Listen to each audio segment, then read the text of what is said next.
When the Gowon government found its footing and was ready to continue the conference, the Eastern Region delegation refused to return to the conference, fearing for their safety in Lagos. By this time, the Igbo nation was preparing for war. At the same time, Ojukwu refused to attend meetings of the Supreme Military Council, stating that he would not appear anywhere in Nigeria having the presence of northern soldiers. I quote him, "I, as the military governor of the East, cannot meet anywhere in Nigeria where there are northern troops." Because at this point, people were calling for negotiation. Ojukwu, meet with Gowon. Let's talk. Ojukwu said, "No way. I am not going to Lagos to meet Gowon. I'm not going anywhere in Nigeria after seeing what they have done to my people in the north." Ojukwu also turned down the ideas of a meeting in a British naval ship or in Benin. Going outside the country for a meeting became an acceptable option by both sides. Aburi in Ghana would do, and General Joseph Ankara dispatched a Ghanaian Air Force plane to fly the Eastern Region delegation from Enugu to Ghana. In Ghana, the discussion started. But before going to Ghana, when Ojukwu saw that his suggestions on how to attain a peaceful resolution of the fallout of the bloody coups of January and July 1966 were not accommodated by the Gowon-led federal government, the meeting in Aburi in Ghana became to him the last chance for peace. Ojukwu said that the decisions agreed on could have saved the situation, but again, Gowon was badly advised. It was the meeting of the members of the Supreme Military Council of Nigeria held in Aburi, Ghana on the 4th and 5th of January 1967. It was the first time all members of the Supreme Military Council were meeting in 6 months. The chairman of the Ghana National Liberation Council, Lieutenant General Joseph Ankara, declared the Aburi meeting open. He welcomed the visitors to Ghana and called for the amicable resolution of the issues bedeviling Nigeria. After his address, he vacated the conference room, leaving the Nigerian military officers to resolve their quarrel. Who were the military officers in that meeting?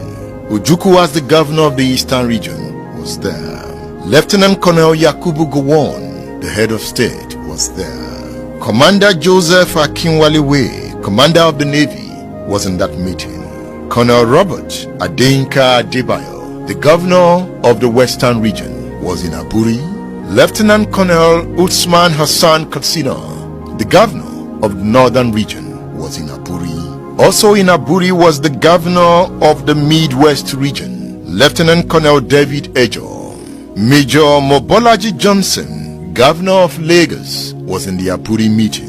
The Inspector General of Police of Nigeria, Alhaji Kam Saleh, was part of the Aburi discourse. Also part of the discourse was the Deputy Inspector General of Police, Timothy Omopare. There were other civilians from both sides in the meeting. It was a rich discourse. At the meeting, Ojukwu condemned arms build-up by Nigeria in preparation for war. He accused the federal military government of paying $1 million for some arms bought from Italy and stored in Kaduna. Ojukwu called for the renunciation of the use of force in the settlement of the dispute. Ojukwu and the Eastern Region were also alleged by the federal military government of stockpiling arms. Gowon and company suspected that the plane carrying arms that crashed on the Cameroon's border was destined for Enugu. But Ojukwu denied the allegation. Having set the right tone for the debate, the combatants reaffirmed their faith in discussions and negotiation as the only peaceful way of resolving the Nigerian crisis. And they agreed on the following points. 1. They agreed that a military committee comprising representatives of the regions should meet to take statistics of arms and ammunition in the country. They agreed that these arms, unallocated, should be held and shared equitably between the various commands in the Federation. So you know what this means? Ojukwu was able to convince the Nigerian delegation that the army, that means the East, should have its own army, the North should have its own army, the Midwest should have its own army, and the Western region should have its own army. You know, when you have your own army like that, what remains?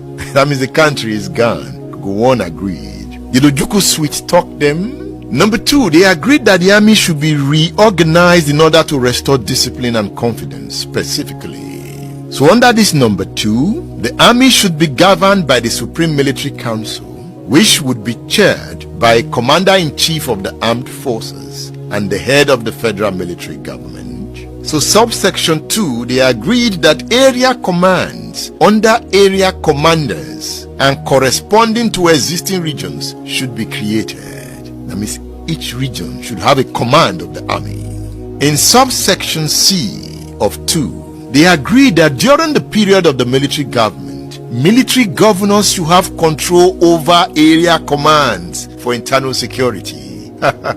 You know, Ojukwu came prepared. So he bamboozled Gowon and his team. They didn't know when they were agreeing to all his terms. Under subsection 2, they agreed in Aburi that a military headquarters comprising equal representation from the regions and headed by a chief of staff should be established. They also agreed that a Lagos garrison, including Ikeja barracks, should be created.